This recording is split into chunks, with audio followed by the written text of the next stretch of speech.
Bah, mes influences musicales, j'en ai beaucoup. C'est sûr qu'une qui est très dominante, c'est la musique afro-américaine avec ma découverte du gospel quand j'avais 15 ans. Mais il y a aussi beaucoup d'artistes de soul qui m'ont influencé comme Stevie Wonder, Aretha Franklin, Whitney Houston, voilà, dont j'ai fait un des titres, Otis Redding.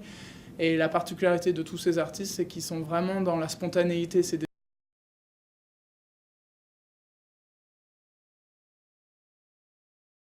de ma demi-sœur qui m'a entendu chanter à travers les draps que je mettais sous ma porte pour pas qu'on m'entende, qui m'a dit mais en fait t'as vraiment un truc, tu devrais faire graine de star, c'est ce qu'elle m'avait dit à l'époque, donc ça remonte.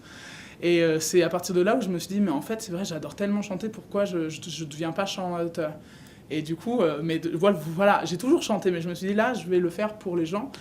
Et en fait, c'est elle qui m'a fait découvrir beaucoup Céline Dion et Whitney Houston et Mariah Carey. C'était le trio, en fait, que j'écoutais en boucle.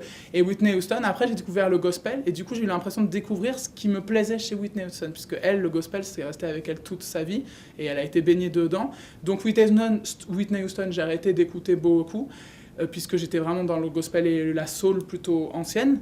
Et à son décès, en fait, j'ai réécouté. Et j'ai été vraiment bouleversée parce que je me suis rendu compte que je comprenais vraiment comment elle m'avait apporté, en fait, sans que je me rende compte, puisque j'étais passée à d'autres choses. Et grâce à YouTube, qui n'existait pas à l'époque, j'ai vu les vidéos de ses concerts, en fait. Et j'ai vu ce qu'elle donnait en concert.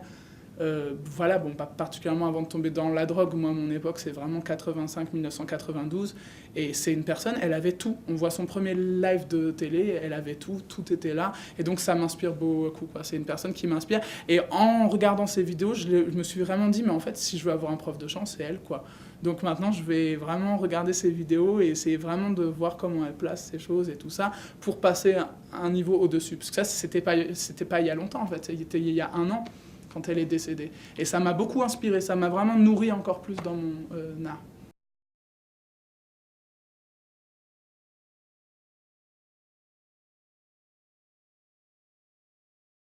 En fait, il y a forcément une compétition, mais pas entre nous deux, entre tout le monde qui participe. Et moi, je le prends vraiment comme un jeu. Et si j'ai un désir vraiment depuis le début, c'est qu'on aille tous les deux le plus loin possible. Et si on devait se retrouver tous les deux en demi-finale, par exemple, parce qu'on est dans la même équipe, c'est celle de Garou, je pourrais pas être plus content que ça. Et s'il devait passer devant, il passerait devant. Et si c'était le contraire, ça serait le contraire. Mais vu qu'on est vraiment frères et qu'il y a vraiment une très grande complicité, je pense que ça changerait absolument rien.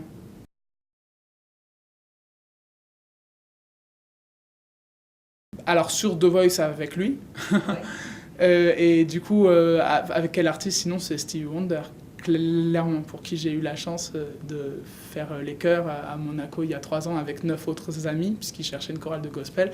Et alors que Stevie Wonder, c'est aussi une personne qui m'influence tellement. Et ce que j'aime avec Stevie Wonder, c'est qu'il est aveugle.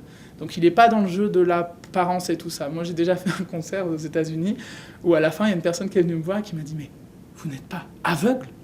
Mais elle pensait que j'étais aveugle. Ça faisait 1h30 qu'elle me voyait. Et en fait, je pense que ce concert, j'étais tellement dans le ressenti. Et les gens étaient vraiment avec moi. Hein. Pour moi, les yeux, c'est une manière d'exprimer, mais c'est vraiment pas la seule. Je pense que la musique, c'est un ressenti. Et qu'on les ferme ou qu'on les ouvre, le partage est quand même là. Et du coup, voilà, Stevie Wonder me touche beaucoup dans cette liberté qu'il a de faire ça, de faire plein de choses, sans se dire « Ah, ça ne colle pas au code esthétique, en fait ».